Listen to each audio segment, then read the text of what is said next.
সাল্লাল্লাহু আলাইহি ওয়াসাল্লাম। মুসলমানের কাছে রেকর্ড আল্লাহর কোরআন, দলিল মুহাম্মদুর রাসূলুল্লাহ সাল্লাল্লাহু আলাইহি ওয়াসাল্লাম। প্রিয় মুসলিমবৃন্দ, অনেক সময় অনেক কাজের রেকর্ড পাওয়া না গেলেও দলিল যদি ঠিক থাকে তাহলে জমি তার হিসেবে সাব্যস্ত করা হয়। তাই অনেক সময় অনেক কাজ কোরআনে না পাওয়া গেলেও যদি মুহাম্মদ সাল্লাল্লাহু আলাইহি ওয়াসাল্লামের কাজে তা পাওয়া যায়, এটাই চূড়ান্ত হিসেবে ধরে নেওয়া হয়। তাহলে আপনার আমার নবী সাইয়্যিদুনা মুহাম্মদুর রাসূলুল্লাহ সাল্লাল্লাহু আলাইহি ওয়াসাল্লাম তিনি কি কোরবানি করেছেন? হ্যাঁ, অবশ্যই তিনি করেছেন। সুতরাং কোরবানির রেকর্ড যেমন কোরআনে আছে, মুহাম্মদ সাল্লাল্লাহু আলাইহি ওয়াসাল্লামের দলিলেও কিভাবে কোরবানি করব তা দলিলও আছে। সুতরাং এই কাজ মুসলমান করবে। মুসলমানের ঈমান পরীক্ষা হবে যে সে কোনো আল্লাহর রেকর্ড ছাড়া, মুহাম্মদ সাল্লাল্লাহু আলাইহি ওয়াসাল্লামের দলিল ছাড়া কোনো কাজ করবে না।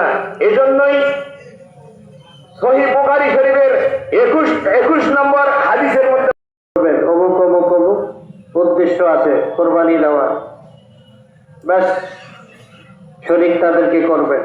কেউ যদি বলে সরফুল আছে, কি করা যায়, না দিলে কেমন হয়, ওর সাথে কোরবানি দেবেন না, তার সাথে কোরবানি দেবেন না। গোশত খাওয়ার উদ্দেশ্য হলে কোরবানি হবে। লা ইয়ানালাল্লাহা লুহুমুহা, আল্লাহ বলছেন আমার কোনো দরকার নাই। লা ইয়ানালাল্লাহা লুহুমুহা, লুহুম মানে গোশত, ওয়ালা দিমাউহা রক্ত, যে কোরবানির গোশত আর রক্ত এটা আল্লাহর কোনো দরকার। ওয়ালাকিন ইয়ানালুহু তাকওয়া মিনহু, ওই মানুষটার তাকওয়া আছে কিনা আল্লাহ পাক এইটাই দেখবে, বাস কোরবানি হয়ে যাবে।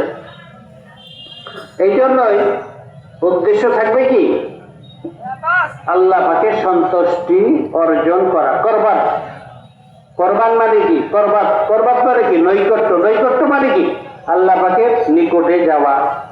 ইব্রাহিম আলাইহিস সালাতু ওয়াস সালাম